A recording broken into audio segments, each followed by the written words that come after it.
जोहर साथियों, आवाज आ रही क्या? कोई साथी बताए।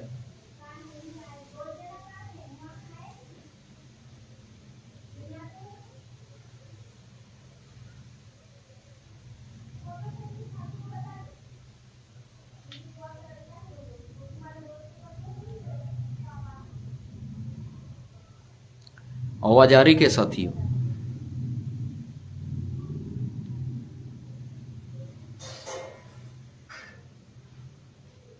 एसएन सिंगाड़।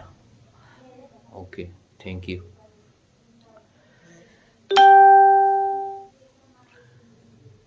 साथियों, आज हम फेसबुक लाइव आए हैं और तबीयत बहुत ज़्यादा ख़राब हो गई थी मेरी।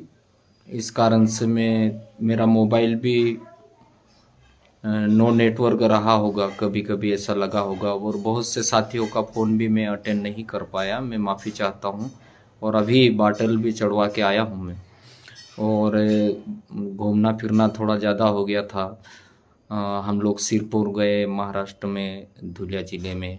और उसके बाद में महाराष्ट्र का ही ज़िला जो है अमरावती ज़िला है, यहाँ से लगाकर खरगोन, खंडवा, बुरहानपुर के बाद में आता है। 300 किलोमीटर की दूरी, आने जाना 600 किलोमीटर दूरी तय हुई। तो तबीयत खराब हो गई थी हमारी और आँख भी नहीं खुल रही थी। इस कारण से मैं और भी बाकी प्रोग्रामों को अटेंड नहीं कर पाया और मुझे दुख हुआ कि मैं बहुत कम प्रोग्राम इस साल अटेंड कर पाया हूँ। तो साथियों, आज मैं लाइव आया हूँ, कुछ मुद्दे लेके भी आया हूँ। और जो 9 अगस्त पे जो हालात हुआ है उस पे भी चर्चा करेंगे। लेकिन सबसे पहले मैं आज कल आने वाले कल में 15 तारीख में हमारे 15 अगस्त का दिवस है, स्वतंत्रता इंडिपेंडेंस डे है ना कल। तो सभी प्रदेशवासियों और देशवासियों को बधाई।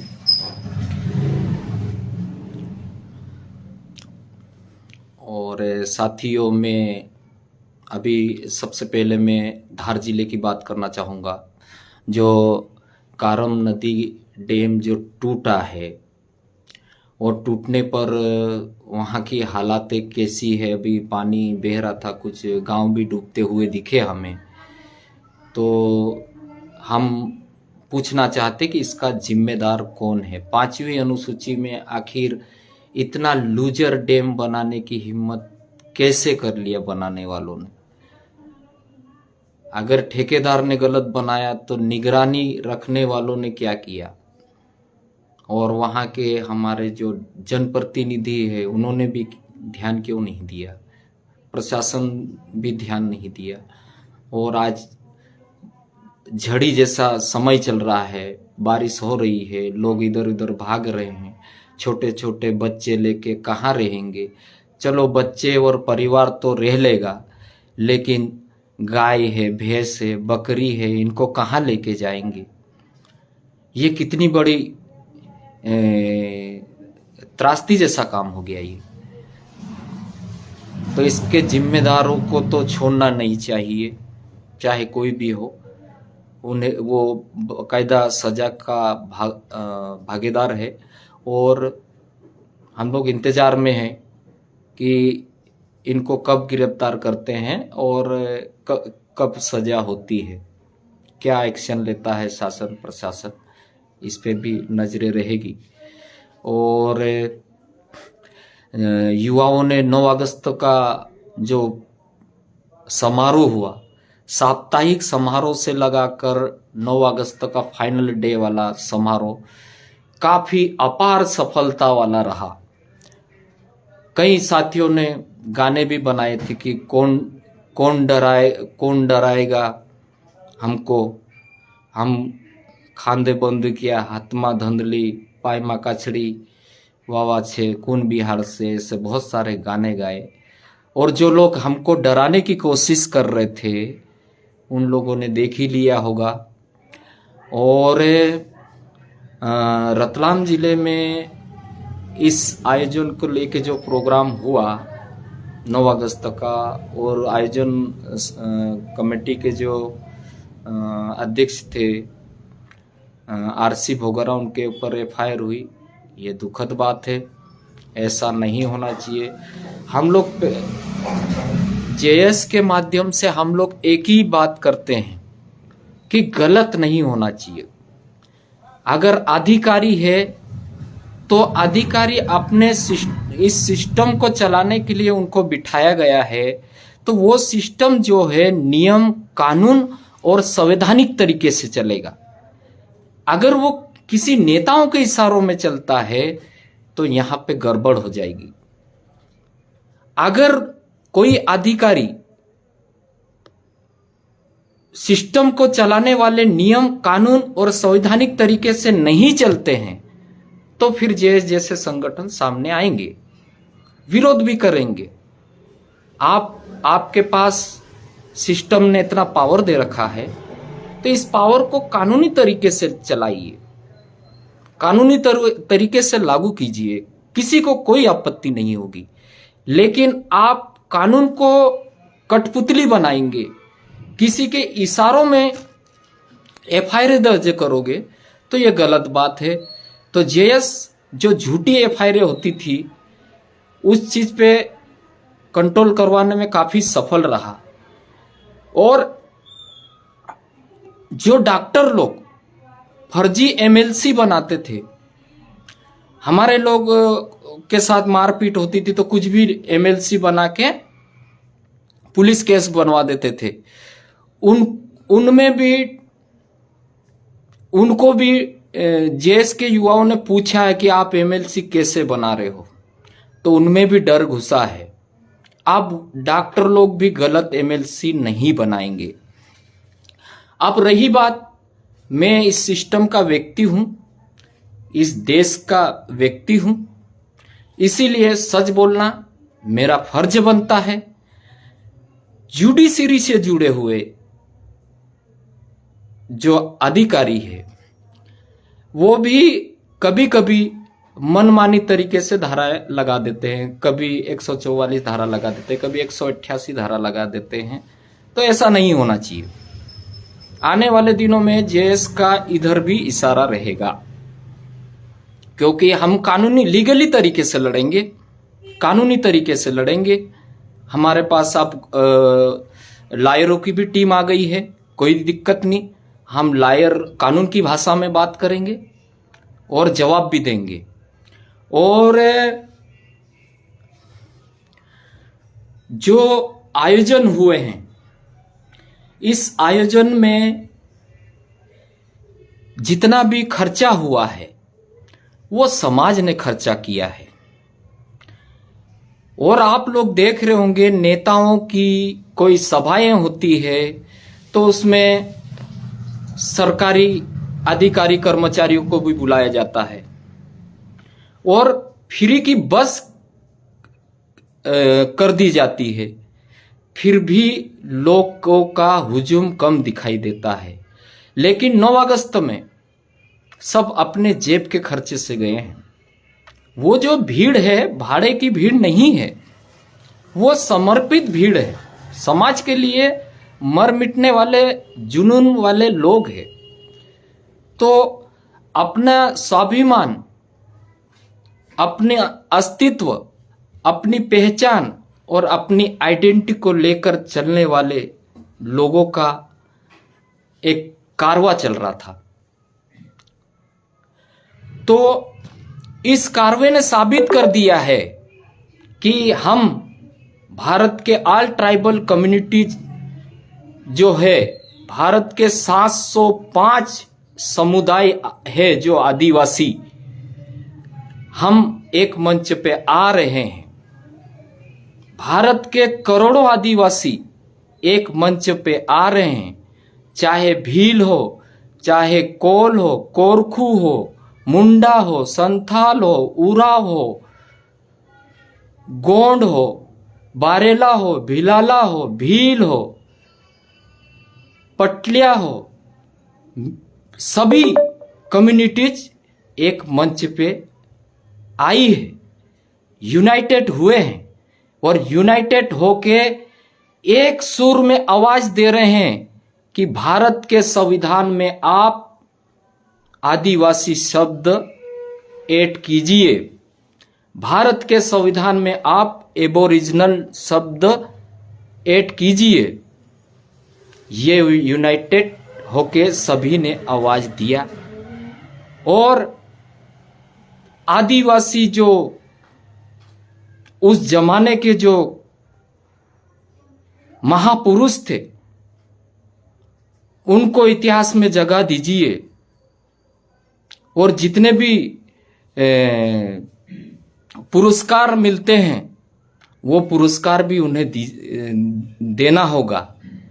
इतने बड़े बड़े जैसे जयपाल मुंडा जी जो है, उनकी कप्तानी में मेजर ध्यानचंद भी उनकी कप्तानी में हॉकी खेले थे। तो जयपाल मुंडा जी जैसे को भी पुरस्कार मिलना चाहिए, ऐसा डिमांड दिया देश के ट्राइबलों ने, पूरे भारत के ट्राइबलों ने। और तो ये एक यूनाइटेड का कारवा था पूरे भारत में। जो लोग इस कारवे को भारत के आदिवासियों का तोड़ने का षड्यंत्र बताने वाला फेक साहित्य लेके आए थे और उसका दुष्प्रचार हुआ, भ्रामक जानकारी व्हाट्सएप यूनिवर्सिटी में फैलाई गई, लेकिन उसका असर कहीं देखने को नहीं मिला। उस फेक साहित्य को 21वीं सदी के वैचारिक जागृत युवाओं ने कचरे के डिब्बे में फेंक दिया, उसका असर कहीं नहीं हुआ। इसी कारण हर मंच पे समाज यूनाइटेड दिखा, समाज की रैलियां दिखी, सभाएं हुई, भाषणें हुए। तो यहां आप भी तर्क लगा सकते हैं कि 9 अगस्त का दिन भारत के आदिवासियों को तोड़ने का षड्यंत्र नहीं है। अब दूसरी बात पे आते हैं। गुजरात सरकार ने 9 अगस्त खुद मनाया। 9 अगस्त पे वहां पे सबको बधाइयां भी दी। और हमारे मध्य प्रदेश में बधाई देने के बजाय इसका विपरीत प्रचार प्रसार हुआ। सत्ता पक्ष के जो मंत्री है, विधायक है, जितने भी लोग हैं, उन्होंने तोड़ने का षड्यंत्र बताया। ऐसी क्या बात है कि आपने मध्य प्रदेश में इस प्रकार का भ्रम फैलाए? ऐसा नहीं करना था। पिछले साल मुख्यमंत्री महोदय जी खुद धार में आए थे और उन्होंने धार में से भी कुछ ऐलान किए थे और धार में ऐलान करने के साथ में छुट्टी भी घोषित किए थे 9 अगस्त पर। ऐसी क्या बात हो गई इस साल? ऐसा क्या बात हो गई है? ये वक्त आने पे युवा पूछेंगे। अभी वक्त नहीं आया है, हो सकता है 2000 जो अगला चुनाव आएगा उसमें पूछेंगे युवा। और साथियों, एक समय ऐसा था जय जोहार का भी विरोध हुआ, उसका भी बहुत दुष्प्रचार हुआ, लेकिन देश के सर्वोच्च सदन में महामहिम राष्ट्रपति महोदया ने जय जोहार बोला। झारखंड में माननीय प्रधानमंत्री जी ने जय जोहार बोला। मंडला में जय जोहार का नारा दिए, भोपाल में जय जोहार का नारा दिए। और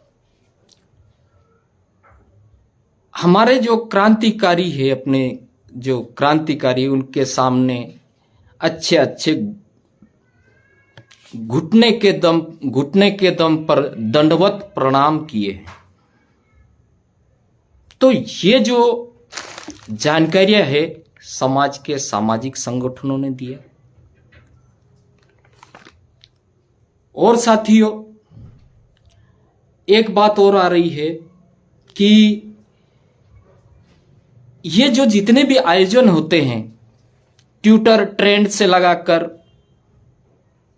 सामाजिक आयोजनों तक जितने भी ये जो होता है उसमें जिम्मेदार लोग बोलते हैं कि ये विदेशी फंडिंग है। ये तो कैसी बच्चा बुद्धि वाली बात हो रही है।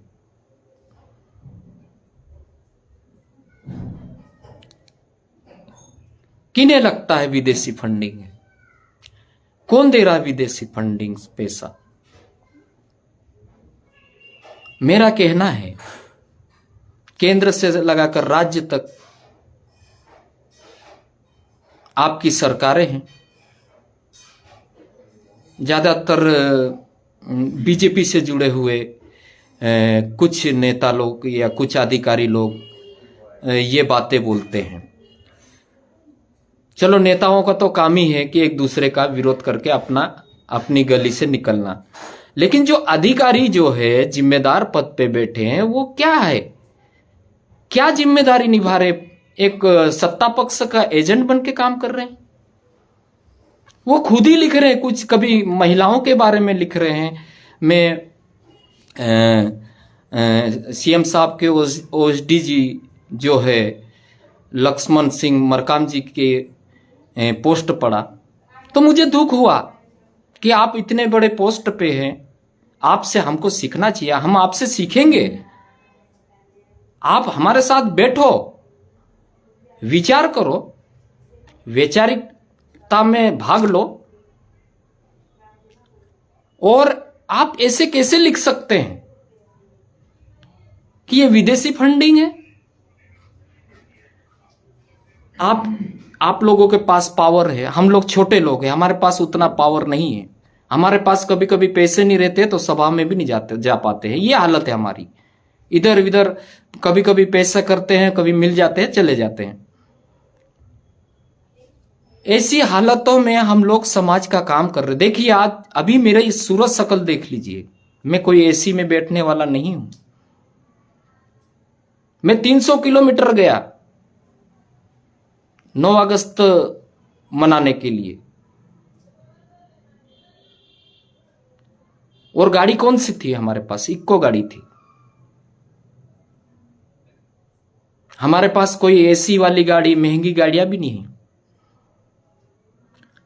हम लोगों ने इन मंजरों को बनाने के लिए, समाज के कार्यों को बनाने के लिए ट्रेनों में 12, 13, 14, 15 घंटे तक खड़े खड़े जनरल डिब्बे में जाते हैं। बसों में भूखे प्यासे जाते हैं। बारिश में, ठंड में, गर्मी में जाते हैं कि समाज को एक अच्छा ताकत मिले, अच्छा माहौल मिले, हमारी आने वाली नस्लों के बारे में हमारी नस्लें सम्मान के साथ जिए। इसलिए हम लोग मेहनत करते हैं। अभी भी मैं तबीयत ठीक नहीं है, मैं कांप रहा हूं, बोलते बोलते कपा रहा है मुझे। तन मन धन से काम कर रहे हैं, शारीरिक शक्ति को भी हम लोग समाज में लगा रहे हैं। और आप लोग एक एसी में बैठकर, इसीलिए हम लोग कहते हैं कि अब आने वाले दिनों में हर जगह समाज का कैडर जाएगा। और ये कैडर जाएगा, हम छोटी छोटी इस संगठनों के माध्यम से, छोटी छोटी सभाओं के माध्यम से शक्ति का निर्माण करेंगे। शक्ति के निर्माण से बेहतर संगठन की ताकत का निर्माण करेंगे। और संगठन की बेहतर ताकत के जरिए देश की व्यवस्था में भी घुसेंगे हम। और जो अधिकारी से लगाकर नेता जो एजेंटगिरी के रूप में काम कर रहे हैं, उनको हम औकात दिखा देंगे उनकी। भले आप लोग हमको अभी कोई सी भी सजा दे दो, फांसी पे टंगवा दो, हमें फर्क नहीं पड़ता। ना डरते हम किसी से, क्योंकि हम लोगों ने कदम रख दिया है समाज के संघर्ष के आंगन में। तो इस आंगन में हम लोग पीछे नहीं हटेंगे। चाहे हमारा बड़ा से बड़ा आप नुकसान कर दीजिए, चाहे हमको मार के फेंक दो, सूली पे चढ़ा दो, जेल में डाल दो, नौकरियां छीन लो हमारी, ट्रांसफर कर दो, लेकिन पीछे नहीं हटेंगे। और जो लोग एजेंट बन के काम कर रहे हैं, चाहे सत्ता पक्ष का एजेंट बन के काम कर रहे हैं या नेताओं के एजेंट बनकर काम कर रहे हैं, उनको आने वाले दिनों में औकात दिखा देंगे हम लोग। हमारे जो नेता है, नेताओं के पास सिर्फ पावर है, पावर के अलावा कुछ नहीं है। सॉरी, पावर नहीं, उनके पास सिर्फ पोजीशन है। पोजीशन के अलावा कुछ नहीं है। वो दूसरों के इशारों में काम करते हैं। उनके पास गाड़ी है, बंगला है, पैसा है और पद है। लेकिन हम लोग जिस दिन व्यवस्था में आएंगे सारी तासीर बदल देंगे। हम लोग देश की व्यवस्था में जाएंगे तो तासीर बदल के रख देंगे। वहां इशारों में काम करने वाला व्यक्ति नहीं बैठेगा। वहां इस देश के सिस्टम को चलाने वाले नियम कानून और संवैधानिक तरीके से चलने वाला व्यक्ति ही टिक पाएगा। इशारों में काम करने वाला और चाटुकारिता करने वाले लोग नहीं रहेंगे, यह हमारा दावा है। और साथियों, एक जिम्मेदार पद पे बैठकर मरकाम जी का एक साहित्य पढ़ा था मैं, लक्ष्मण जी मरकाम जी का ही, लक्ष्मण सिंह मरकाम जी का मैं साहित्य पढ़ा था ये 9 अगस्त के ऊपर। आप जिम्मेदार पद पे बैठे हो, कभी ईसाइयों के खिलाफ लिखते हो, कभी मुस्लिमों के खिलाफ लिखते हैं, कभी आदिवासी समाज के जन संगठनों के खिलाफ लिखते हैं। ये क्या जिम्मेदारी निभा रहे हैं आप अपना काम कीजिए। इतने दिन पहले हम लोग आपके बारे में कभी नहीं बोले और आप लोग पावर का इस्तेमाल करते हैं। कोई समाज का बेटा नौकरी वाला आता है तो उसको तुरंत इधर उधर कर देते हैं। बड़वानी में 9 अगस्त के दिन बड़वानी में एक भाई ने 9 अगस्त के मंच का संचालन किया, शाम को उसको बीओ पद से हटा दिया आप लोगों ने। बीआरसी पद से हटा दिया आपने। क्या ये सिस्टम क्या खेल है क्या कोई? यही पानसेमल जो है बड़वानी जिले का पानसेमल तहसील है, यहां पे मनसाराम चौहान सर है, उनका लड़का जेएस से जुड़ा है, उनको परेशान किया जा रहा है। उनका ट्रांसफर वहां कर दिया पार्टी तरफ और वहां पे भी उनसे पैसा भी ले लिया। हम लोगों के पास सबूत है, 1.5 लाख रुपए ले लिए उनसे शायद, और ऊपर से उनको सस्पेंड करने का धौंस दी जा रही है। उनके लड़के को बोल रहे हैं कि जेएस का काम मत करो, पार्टी क्षेत्रों में जेएस का वर्चस्व बढ़ते जा रहा है, इसलिए आपके पिताजी का यहां ट्रांसफर किया गया। अरे किसी के पिताजी का ट्रांसफर कर रहे हैं, किसी के लड़के का ट्रांसफर कर रहे हैं, ये क्या कर रहे हैं आप? मैं माननीय शिवराज सिंह चौहान जी से अपील करता हूं, निवेदन करता हूं कि ये जो गलत हो रहा है इसको सुधार करें।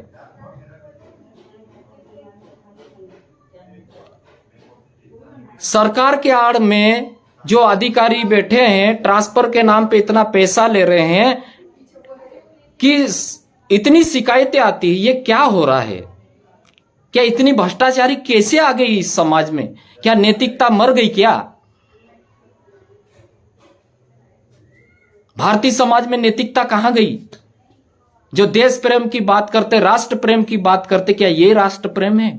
एक बेटे को परेशान करो, दूसरे बेटे को वाहवाही करो। अरे हर जगह राजनीति मत करो, हर जगह पार्टीवादी मत करो। हम लोग जो जेएस के माध्यम से जितने भी कार्रवाई चला रहे हैं, हम सच सच बता दे तो हम ना धर्म विरोधी है, ना किसी संप्रदाय विरोधी है, ना किसी भगवान विरोधी है। हम लोग किसी संस्था के भी विरोधी नहीं है। हम लोग तो अपने समाज की बात करते हैं। हमारी आदिवासी संस्कृति को देश और राष्ट्र लेवल के मंच पे बेहतर तरीके से कैसे बताए, इस चीज के लिए हम लगे रहते हैं। कि हम लोग पूछते हैं कि 70 साल देश आजाद हुआ तब से हमारे देश के जो ट्राइबलों की जमीन है, हजारों एकड़ जमीन कहां गई? जब देश आजाद हुआ था 1947 में, तो हमारे देश के आदिवासियों के पास 65% जमीन थी। आज 3% जमीन बची है।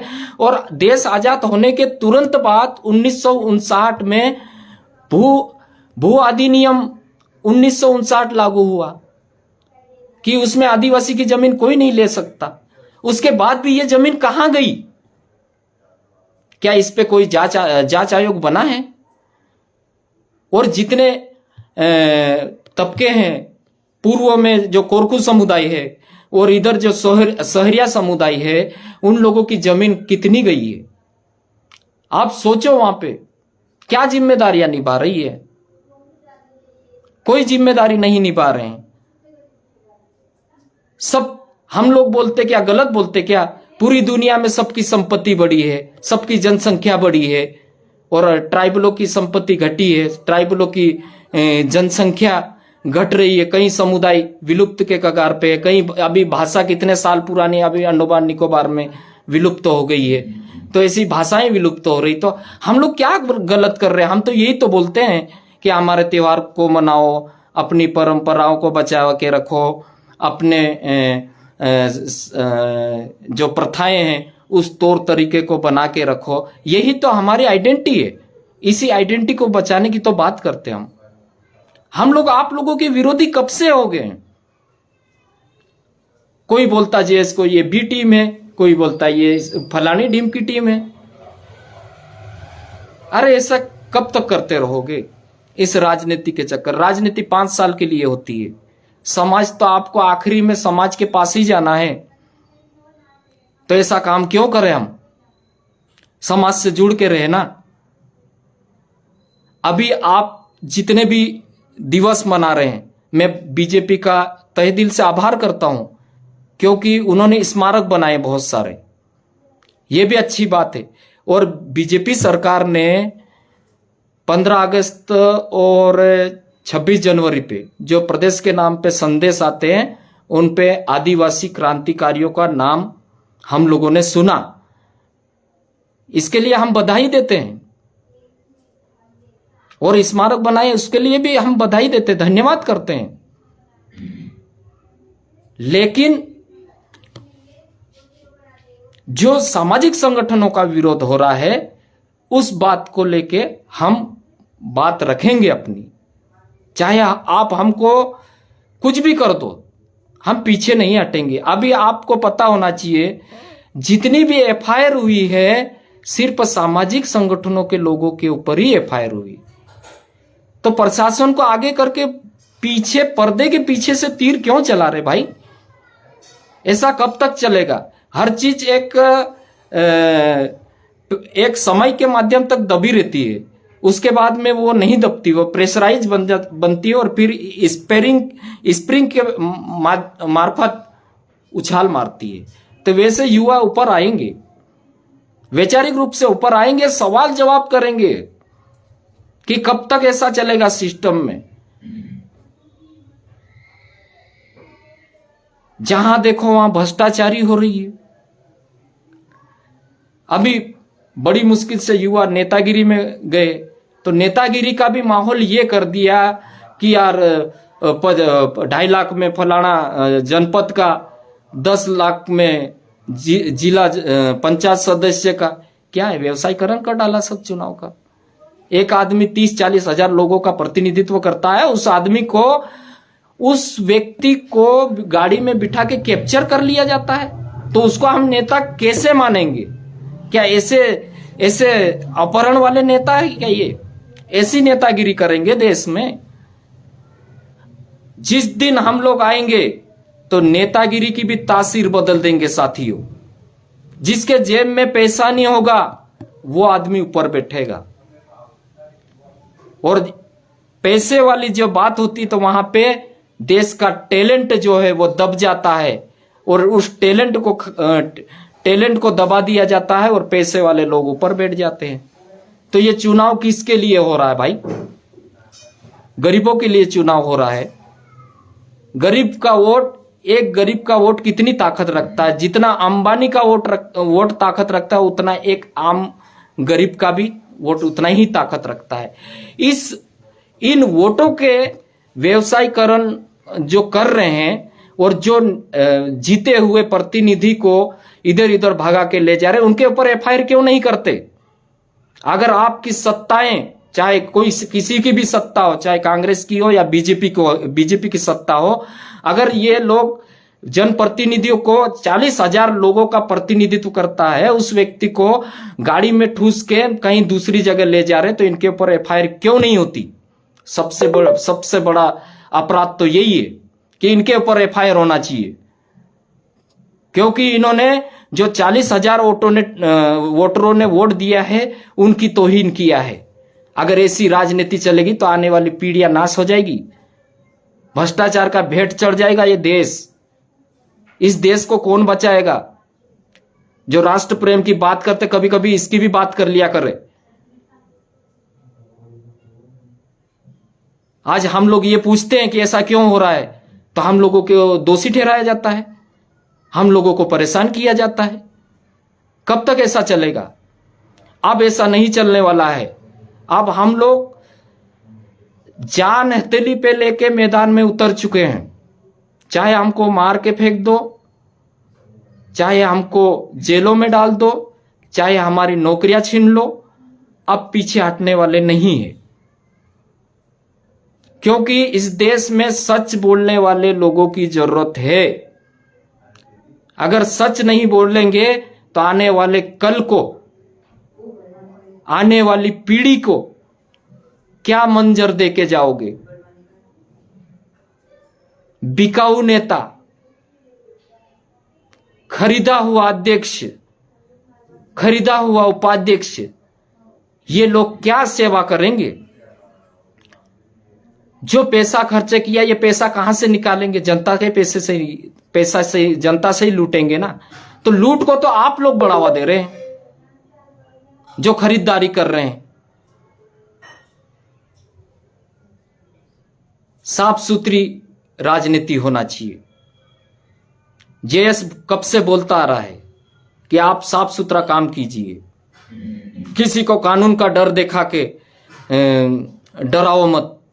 कानून हमारा है, हमारे देश के लोगों ने बनाया। कानून और कोर्ट के फैसलों का सम्मान करना हम लोग दिलो जान से समझते हैं, हम सम्मान भी करते हैं।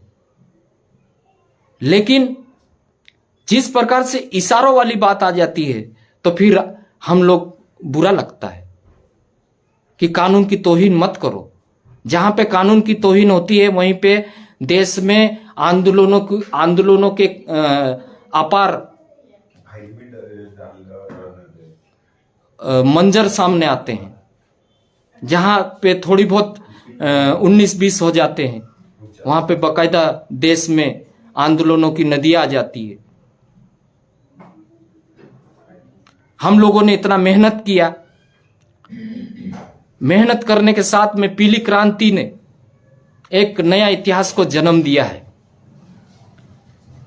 पीली क्रांति के माध्यम से युवाओं ने जो महापुरुषों के नक्शे कदम पे चलने की कोशिश किया, हम लोग उम्मीद कर रहे हैं कि भविष्य में ये जो कारवे चल रहे, इन कारवों में से ही कोई बिरसा मुंडा निकलेंगे, कोई टंटिया भील निकलेगा, कोई शंकर शाह, रघुनाथ शाह निकलेंगे, कोई वीर नारायण निकलेंगे, कोई पूंजा भील निकलेंगे, कोई बेटियां भी रानी गाडिलो, रानी दुर्गावती, कालीबाई, ऐसी लड़कियां भी निकलेगी आने वाले दिनों में। और जो बैनर लगते, बैनर के ऊपर आने वाले दिनों में हो सकता किसी न किसी की तस्वीर वहां लगेगी। और जितने भी ये इतिहास में जो अभी जितने भी क्रांतिकारियों के डंके बज रहे हैं देश में, ये जानकारियां कोई बीजेपी, कांग्रेस एवं अन्य पार्टी ने लाके नहीं दिया है। ये जितने भी जानकारियां दिए हैं सामाजिक कार्यकर्ता जो भूखे प्यासे झोला लेके गली गली, शहर शहर और गांव गांव घूम रहे हैं, उन लोगों ने इनकी जानकारी लाके दी है। तब जाके आज ऊपर तक ये जानकारियां ऊपर पहुंची है। और वो जो जिन्होंने जानकारियां इकट्ठी करके दिया है ना, वो लोग आज भी बीमारियों से ग्रसित है। भूखे प्यासे घूमते थे, टाइम पे खाना नहीं मिलता था, रिसर्च करते थे, लोगों से चर्चा करना, नए नए रिसर्च करना, टाइम पे खाना नहीं मिलता था, चाय के भरोसे गुजारा करते थे। तो तमाम लोगों को डायबिटीज बीमारियां हो रखी है। कुर्बानी दिया है समाज, आज भी जानकारियां इकट्ठी करने में कुर्बानियां दे रहा है। और हमको हमारा उत्सव मनाने के लिए भी परेशान होना पड़ रहा है। क्या हम इस देश के नहीं है क्या? इस देश के वारिस नहीं है क्या? और इस 9 अगस्त पिछले साल तो बधाई देने में पूरे ऊपर से लगाकर सारे महकमा जिम्मेदारों ने बधाई देने में तांता लगा हुआ था। इस साल किनको सांप सूंघ गया भाई? 9 अगस्त की बधाई क्यों नहीं दी गई देश में? सोचने वाली बात है ये।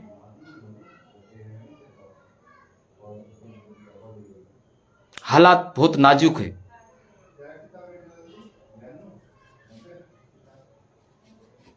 और हम लोग बोलते तो हम लोगों को कुछ भी संज्ञा दिया जाता है। और एक बात और है कि जो आदिवासियों के समर्थन करने के लिए कोई आता है गैर आदिवासी, उसको भी उल्टे सीधे संज्ञा दी जाती है। डॉक्टर आनंद राय जी, उनके घर की हालत तो देखो आप, उनके पिता से बात करो, उनकी मैडम से बात करो, उनके पारिवारिक जानकारियां लो, क्या हालत है उनकी। वो कानून के जानकार है, उनके साथ अच्छी टीम है, और वो आदिवासी के मुद्दे इस देश में किसी ने नहीं रखा आजादी के बाद। उससे बेहतर मुद्दे डॉक्टर आनंद राय ने बिना सदनों के सदस्य होते हुए देश के लोगों तक पहुंचाए उन्होंने। तो मैं तो उन पे गर्व महसूस करता हूं। वो सच्चे ईमानदार आदमी हैं। अगर मैं गलत करूंगा तो मेरे खिलाफ भी लिख देंगे वो।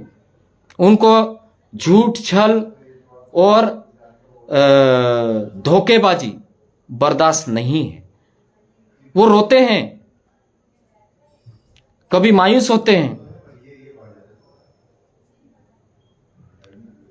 फिर भी उनका विरोध करते हैं। और उनका विरोध किसी और के माध्यम से करवाया जाता है। यार, राजनीति की जगह राजनीति, विरोध की जगह विरोध। आज अभी जो आनंद राय जी ने लिखा था कि मैं महू गया था, महू में पूरा जो आदिवासी का जो पूजा स्थल है उसको डाइवर्टेड कर दिया गया, पूरा बदल दिया गया। रेंगा कोरकू की मूर्ति को जीप लगा दिए, रानी ये काली मां बना दिया गया, ऐसा बताया उन्होंने। और वहां के जो आदिवासी के जो टिप्पणे वगैरह जो लगते हैं, निशान लगते हैं, आदिवासियों के निशान अलग है, ये पूजा की आइडेंटिटी है, वो भी बदल कर रख दिया गया। वहां कोई और बैठ गया। तो हमारे पूजा स्थल क्यों बदल रहे हैं? हमारे पुरखाओं ने यही तो कहा कि हम जैसे जीते आ रहे हैं वैसे जीने दो हमको, क्यों दखलंदाजी कर रहे हैं? हमारे आदिवासी समाज में आज तक किसी चीज के प्रचार करने गांव गांव नहीं गए। हमारे क्षेत्र में लोग आए, सभी धर्म वाले आए और हमारे लोगों को तोड़ा, छोटे छोटे ग्रुपों में तोड़ दिया। कोई ईसाई बन गया, कोई मुस्लिम बन गया, कोई हिंदू बन गया, कोई कुछ बन गया। अभी जो बच्चे कुचे हैं वो बाबाओं में चल रहे हैं, और कुछ बच्चे कुचे हैं तो बीजेपी कांग्रेस में चले गए। समाज की बात करने वाले बच्चे ही कहाँ हैं? और जो चंद मुट्ठी भर लोग समाज की बात कर रहे हैं उनको डराया जा रहा है, उनको धमकाया जाता है। और हम गीदड़ धमकियों से डरेंगे भी नहीं, क्योंकि हम लोग जानते हैं कि हम धर्मपूर्वी समाज है, संस्कृतिवादी समाज है। हम किसी से नहीं डरेंगे। और जो समाज के समर्थन में आएगा, चाहे गैर आदिवासी हो, कोई भी हो, बीजेपी का हो या आरएसएस का हो, अगर समाज के समर्थन में आएंगे हम उनका स्वागत करेंगे, उनका सम्मान करेंगे।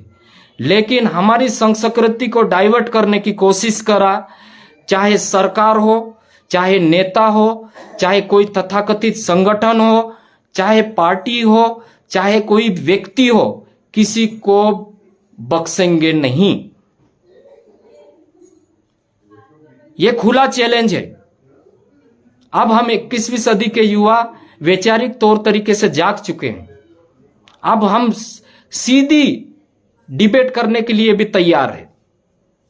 कहां डिबेट करना चाहते हो, कौन से एंगल पे डिबेट करना चाहते हैं, लेकिन हमारे सामने कानून को या देश के जो सिस्टम है, सिस्टम को आगे करके हमको डराने की कोशिश ना करना। और एक बात और आई थी कि पारंपरिक हथियार वाली बात आई थी।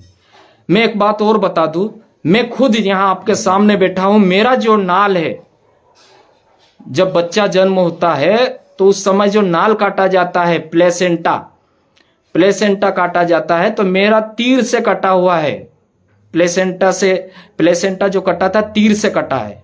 और जब मैं मरूंगा तो मेरा जो समाज है आगे तीर धनुष लेके चलेगा और हाथ में जलता कंडा रहेगा और 7 प्रकार का अनाज रहेगा और पीछे मेरी लाश रहेगी।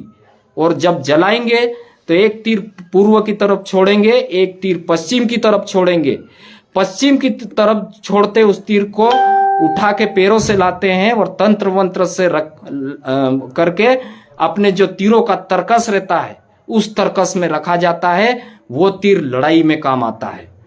और जो बाकी जो मसान घाट पे जला दिया जाता है, उस तीर जो लोहे वाला भाग है वो नहीं जलता, उसको उठा लाते हैं हम लोग और घर के दरवाजे के ऊपर लगा देते हैं ऊपर, ताकि दुष्टात्मा घर में प्रवेश ना करे। और जब बच्चा पैदा होता तो 7वें दिन पीले धागे बांधे जाते हैं, 7वें दिन नाम रखा जाता है। और हमारे आदिवासियों समाज में धारणाएं हैं, मान्यताएं हैं कि 7वें दिन उस बच्चे की उम्र लिखी जाती है।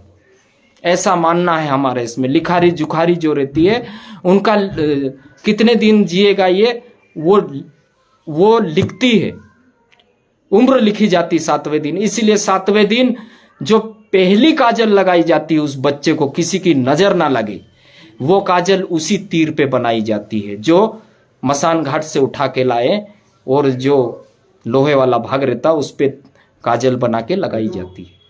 तो ये पारंपरिक हथियार है हमारे। और कुछ उधर के जो समाज है उसमें कुल्हाड़ी भी ले जाते हैं। कुल्हाड़ी के भी यही है तरीका। तो साथियों, अभी जो पारंपरिक हथियार को रोकने की कोशिश कर रहे हैं वो नहीं रुकेगा। आप जेएस का हर आंदोलन में, जेएस के हर कार्यक्रम में, छोटे कार्यक्रम में भी हम सबसे पहले पारंपरिक हथियारों की पूजा करेंगे, फिर निकलेंगे हमारे कारवे। ये ऐलान है साथियों। और ये हम किसी प्रकार की हिंसा नहीं करेंगे, किसी प्रकार की शांति भंग नहीं करेंगे। ये हमारे पुरखाओं के तौर तरीके हैं, हमारी जीवन शैली है, ये हमारी परंपराएं हैं। और परंपराओं को जिंदा रखना समाज के सच्चे बेटों का फर्ज बनता है। और हम सच्चे बेटे होने का फर्ज अदा करने की कोशिश कर रहे हैं और कामयाब भी होंगे। परेशानी आएगी और ये जितना भी माहौल देश में बनाया जा रहा है जन आंदोलनों के खिलाफ, जन संगठनों के खिलाफ, उन भ्रम फैलाने वालों को एक बार फिर मैं कहना चाहता हूं कि आप लोग बिल्कुल ऐसा ना सोचे।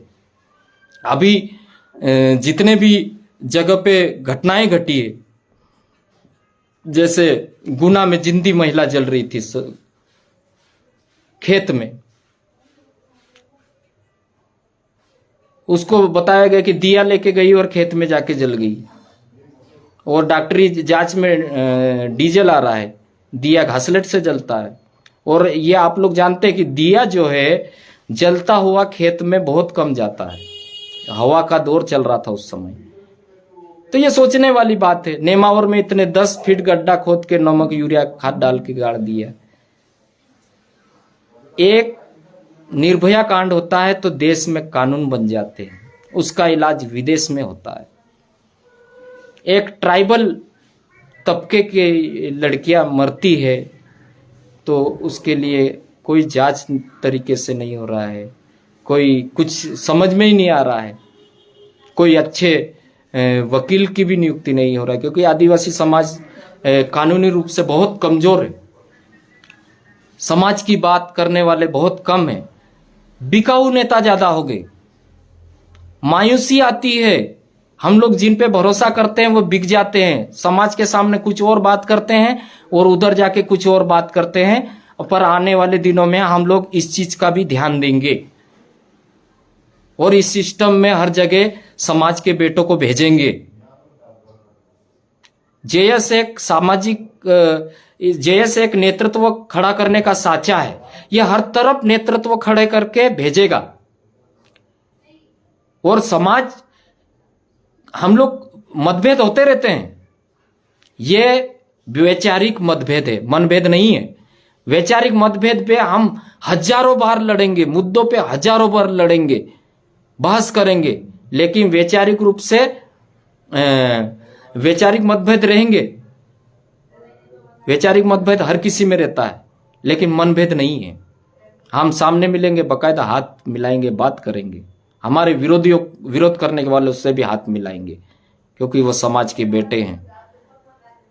और आने वाले दिनों में कई जगह हम लोग बोल चुके हैं कि सत्ता, ताकत, पावर, ये हर किसी के पास ज्यादा दिन नहीं रहता है। ये ट्रांसपेरेंट होते रहते इधर उधर। तो अभी जो युवाओं को परेशान करने की कोशिश की जा रही है, उन लोगों को परेशान करना छोड़ दे। और लक्ष्मण सिंह मरकाम जी, ओएसडी साहब से मैं निवेदन करता हूं कि नारी जाति के लिए ऐसे शब्द ना लिखे। आप बहुत बड़े अधिकारी है, आप जिम्मेदार पद पे बैठे हो। नारी जाति का सम्मान कीजिए। नारी जाति का सम्मान करना हम सभी का कर्तव्य बनता है। नारी के बिना हम नहीं है इस दुनिया में। तो नारी का सम्मान कीजिए। जो पोस्ट मैंने पढ़ा, पोस्ट में रफ लैंग्वेज थी। ये लैंग्वेज अच्छे व्यक्ति को शोभा नहीं देती। और एक बात और है कि बड़वानी जिले के जो माननीय सांसद महोदय है सुमेर सिंह सोलंकी जी, उनका भी हम सम्मान करते हैं। हमारे क्षेत्र के नेता है और राज्यसभा चुनकर गए, अच्छी बात है, गर्व की बात है हमारे बड़वानी जिले के लिए। लेकिन उनको भी ये सोचना चाहिए, अगर जेएस संगठन नहीं होता तो वो राज्यसभा सांसद जीवन में नहीं बन पाता। जेएस के कारण ही राज्यसभा में गए हैं वो, क्योंकि ऊपर से निर्देश मिलते हैं कि जेएस को मिटाओ कैसे भी करके। और वो भी बोलने लग गए कि विदेशी फंडिंग होती है। अरे कैसे बच्चा बुद्धि जैसी बात कर रहे यार। आप लोगों के पास पूरा सिस्टम है, जांच करवाओ, जेल में डालो अगर जिसके पास विदेशी फंडिंग आता है। और हमको पता है कि हमारा जो आदिवासियों का बजट बनता है, उस बजट को कहां पे इस्तेमाल किया जा रहा है, कहां कहां इस्तेमाल किया जा रहा है, इसका भी हम पूरे जोर से सवाल जवाब के साथ सामने आएंगे कि इतने सालों में जितने भी बजट बने हैं, वो बजट कहां डाइवर्ट किए गए हैं। वो बजट की बात करो पहले। ये विदेशी फंडिंग की फालतू बातें नहीं होना चाहिए। और विदेशी फंडिंग होती है, जांच करवा लो, सामने दूध का दूध हो जाएगा, पानी का पानी हो जाएगा। जैसे मरकाम जी ने लिख दिया वहां से कि ये विदेशी फंडिंग से काम हो रहा है, इधर से ये बोलते हैं कि ये विदेशी फंडिंग। उसी प्रकार से विश्व आदिवासी दिवस के बारे में मरकाम जी का साहित्य व्हाट्सएप यूनिवर्सिटी में फैला। तो हमारे मध्य प्रदेश के ये बड़वानी के सांसद महोदय गजेंद्र पटेल जी ने लिख दिया था कि ये षड्यंत्र है। तो ये क्या हो रहा है? हम लोग आपस में लड़ना नहीं है। आप भी समाज के बेटे हो, हम आप लोगों से कभी नहीं उलझना चाहते हैं। आप हमारे समाज के बेटे हो, हमारे गौरव हो। इस वक्त सत्ता में, पावर में हो तो आप लोग समाज का गौरव हो, लेकिन समाज के विरोध काम मत करो। समाज के विरोध काम करेंगे तो हम लोग आप लोगों को भी सवाल जवाब करेंगे, आप लोगों को भी नहीं छोड़ेंगे। चाहे कोई भी हो, चाहे कांग्रेस के हो, बीजेपी के हो। कांग्रेस वालों को भी कहना चाहते हैं हम लोग, कांग्रेस की सरकार 15 महीने रही, लेकिन 15 महीने में सबसे ज्यादा एफआईआर कांग्रेस की सरकार में जेएस के युवाओं पे हुई है। यह भी सही बात है। और एफआईआर करने वाले भी कांग्रेस के ही नेताओं ने करवाए मिलके। तो ये क्या हो रहा है? दोनों मिलके जेएस को खत्म क्यों करना चाहते हैं? हमारा सवाल है। जेएस ने क्या बिगाड़ा? जेएस ने किसकी सत्ता छीनी? जेएस तो अपना काम कर रहा ना। समर्पण भाव से, निस्वार्थ भाव से, निष्ठा से, ईमानदारी से अपना काम कर रहा है। और जेएस ने किसका क्या बिगाड़ दिया? जेएस के प्रति आप इतनी नफरतें क्यों रखते हो? जेएस संस्कृतिवादी विचारधारा की बात करता है। जेएस किसी का भी, एक बार अंत में और बोल देता हूं मैं, जेएस ना राजनीति का विरोधी है, जेएस ना किसी संस्था का विरोधी है, जेएस किसी धर्म का भी विरोधी नहीं है, जेएस किसी व्यक्ति का भी विरोधी नहीं है, और जेएस किसी नेताओं का भी नहीं विरोधी है। जेएस उनका विरोधी है जो समाज विरोधी नीति बनाते हैं और समाज के विरोध चलने की कोशिश करते हैं। उनका विरोध, उनको जेएस का विरोध का सामना करना पड़ेगा। और यार, आप लोग नेता हो, राजनीति करो, पार्टी में राजनीति करते रहो, यहाँ समाज में आके क्यों ये राजनीतिक मुद्दे थोपते रहते समाज के बेटों पे? यहां समाज नीति चलेगी, राजनीति नहीं चलेगी। वो जमाना गया, वो जमाना गया। आज के जमाने में हर आदमी तैयार हो गए हैं। अभी अमेरिका को देख लीजिए आप, अमेरिका में कोई घर घर प्रचार करने नहीं जाता, आमने सामने डिबेट हो जाते, वहां से बात खत्म। लेकिन हमारे यहाँ घर घर प्रचार करने जा रहे हैं, क्योंकि हमारे जो गांव में रहते हैं उनको पता नहीं रहता। लेकिन आप धीरे धीरे पता होने लग गया कि आपके मुद्दे क्या है, आपके कौन सी समस्या पे बात कर रहे हैं। तो अभी आने वाले दिनों में जेएस बहुत कुछ करने वाला है। ये संकेत है, आप सभी सुन लो। अभी हम लोग अंजामों की परवाह नहीं करेंगे, और हमारा जितना भी संघर्ष जो होगा वो पूरा संघर्ष कानून, नियमों और अनुशासन के दायरे में संवैधानिक रूप से संघर्ष होगा। और किसी भी प्रकार की हिंसा और शांति भंग करने का जेएस कतई समर्थन नहीं करेगा, और ना ही जेएस ऐसे कदम उठाएगा। जेएस जानता है ये देश हमारा है, इसीलिए नारा भी लगाते हैं कि जय जवाहर का नारा है, भारत देश हमारा है। तो इस देश की बर्बादी के बारे में हम सपने में भी नहीं सोच पाएंगे, कभी नहीं सोच पाएंगे। अगर इस देश के लोगों को लूटने के बारे में हम लोग सोच लेते तो आज हमारे लोग घर कवेलू वाले रहते, ये बिल्डिंग बड़ी बड़ी रहती, सॉरी कवेलू वाले घर नहीं रहते। अधिकतर लोगों के कितने, एक सभा में जाने के लिए कितने परेशान हो जाते, दूसरी सभा में जाने के लिए तो पैसे ही नहीं रहते, जैसे वैसे करके तो सभा में निकलते हैं। तो ये हालात है साथियों। और सभी युवाओं को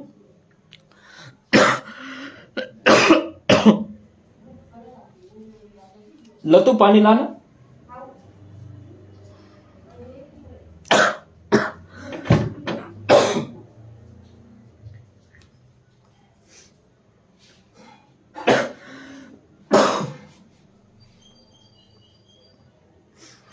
साथियों, मैं इतना करके अपना लाइव बंद करता हूं। जय जवाहर।